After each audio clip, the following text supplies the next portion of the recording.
Hello everyone. College থেকে আসার পর এতটা খিদা লাগছে, কোনো মতে এই যে তরকারি রান্নাটা করে ভাত রান্নাটা করেই খেতে বসছি, গোসল টোসল ছাড়াই। মানে এতটা খিদা লাগছে, আগে পেট ঠান্ডা তো সব ঠান্ডা। এই যে দেখুন, এক থাল ভাত নিয়ে বসেছি খাওয়ার জন্য, আর কত রকমের তরকারি। নিজের হাতের তরকারি খারাপ হলেও ভালো, কারণ নিজে রান্না করেছি বলে কথা। তবে আমি কিন্তু খুব একটা ভালো রান্না করতে পারি না।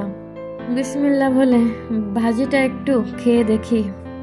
এই যে আপনারা কিন্তু আবার আমার খাওয়াতে নজর দিয়েন না, তাহলে কিন্তু আমার পেটে ব্যথা হবে, আর আমি কিন্তু আপনাদের দিতেও পারবো না। খিদেতে পেটটা এতটা চই চই করছিল, তরই সইছিল না। সেই স্বাদ। তবে যতই নিজের রান্না খাই না কেন, মায়ের রান্না না খেলে যেন পেটই ভরে না। মায়ের রান্নার স্বাদের তুলনা তো অতুলনীয়। যাদের মা বাবা এখনো দুজনেই বেঁচে আছে, তারা সবাই কিন্তু আলহামদুলিল্লাহ বলবেন। সবাইকে বাই, কারণ খেতে হবে তো এখন, তাই না?